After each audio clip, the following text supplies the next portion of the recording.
빛은 물질에 부딪히게 되면 사방으로 흩뿌려지며 산란됩니다. 그리고 우리는 이 산란된 빛을 통해서 물질의 모습을 볼 수 있죠. 그런데 약 30년 전 한 과학자는 원자의 특성을 바꾸면 빛이 산란되지 않을 수 있다고 예상했습니다. 빛이 산란되지 않는다는 얘기는 한마디로 말해서 물질이 투명해질 수 있다는 것을 의미합니다.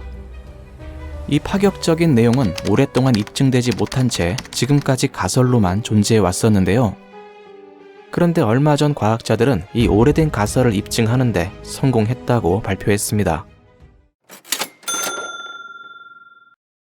양자역학에는 파울리 베타 원리라는 이론이 있습니다. 이 이론은 간단히 말해서 원자를 감싸고 있는 전자에는 각자 정해진 자리가 있다는 건데요. 그래서 각 전자들은 자신의 자리를 이탈해서 성질이 같은 다른 전자의 자리로 이동할 수가 없다는 겁니다. 이러한 법칙은 우리에게 아주 재미있는 현상이 일어날 수 있음을 암시하고 있습니다. 처음에 언급했듯이 우리가 물질을 본다는 의미는 물질에 반사된 빛을 본다는 것을 말합니다. 조금 더 자세히 말하면 광자가 원자에 부딪히게 되면 원자는 광자에 의해 진동하게 됩니다. 그리고 광자는 원자의 진동에 의해 다른 방향으로 튕겨져 나가게 되는 거죠. 그런데 만약 원자가 진동할 수 없을 정도로 주변의 공간을 완전히 없애버리면 어떻게 될까요?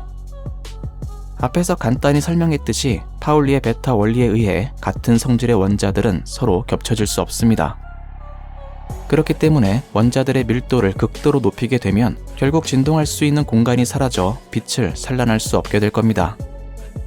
좀 더 쉬운 예로 이와 같은 두 가지 유형의 극장이 있다고 생각해 봅시다. 왼쪽의 극장에는 회색으로 되어 있는 빈 좌석이 꽤 많다는 것을 한눈에 알아볼 수 있는데요. 이곳에 있는 원자들은 빈자리가 아주 많기 때문에 쉽게 진동하여 빛을 산란시킬 수 있습니다. 하지만 오른쪽과 같이 원자들이 밀집되어 있다면 진동할 수 있는 공간이 없어지게 되죠. 끝자리에 있는 몇몇 원자들을 제외하고는 빛이 닿아도 빛을 산란시킬 수가 없게 되는 겁니다.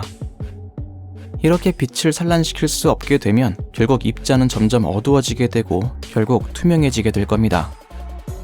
이는 약 30년 전에 한 과학자에 의해 예측되었고 파울리 베타 원리의 한 예로 생각되었습니다. 물론 그의 생각은 30년 동안 가설로만 존재했으며 한 번도 입증된 적은 없었습니다. 최근 과학자들은 이 오래된 가설을 입증하기 위해 실험을 진행해 보기로 했는데요. 과학자들은 먼저 3개의 전자와 3개의 양성자 그리고 3개의 중성자로 이루어진 리튬 원소를 준비했습니다. 그리고 이 원소들을 절대 0도에 가까운 20 마이크로 켈빈까지 냉각시켰죠. 그 다음 매우 높은 밀도의 레이저를 발사해 극저온으로 냉각된 이 원소들을 압축시켰습니다. 이때 압축된 원자들의 수는 1세제곱미터당 약 1000조 개에 달했습니다. 그리고 과학자들은 원자들의 상태를 변화시키지 않는 수준의 빛으로 원자들을 비추기 시작했는데요. 그러자 극저온으로 냉각된 고밀도의 원자들은 보통 때보다 38%나 더 적게 빛을 산란시키고 있었습니다. 반대로 말하면 이 원자들은 38% 수준으로 어두워져 좀 더 투명한 상태에 가까워지고 있었죠. 또한 과학자들은 다른 원자들을 이용한 실험에서도 모두 비슷한 결과를 얻을 수 있었습니다.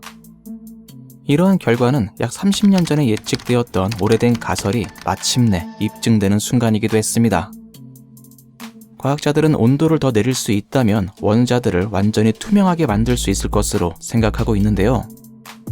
만약 이러한 기술이 완성된다면 빛을 억제하는 물질의 개발로도 이어질 수 있게 될 겁니다. 그리고 이러한 물질은 양자 컴퓨터에서 빛의 산란을 억제해 양자 데이터의 무결성을 보장해 줄 수 있죠. 즉 빛을 억제하는 기술은 양자 컴퓨터의 성능을 더욱 끌어올리는데 특히 유용하게 이용될 수 있을 겁니다. 어쩌면 양자의 세계에는 아직 우리가 모르는 비밀들로 넘쳐나고 있을지도 모릅니다.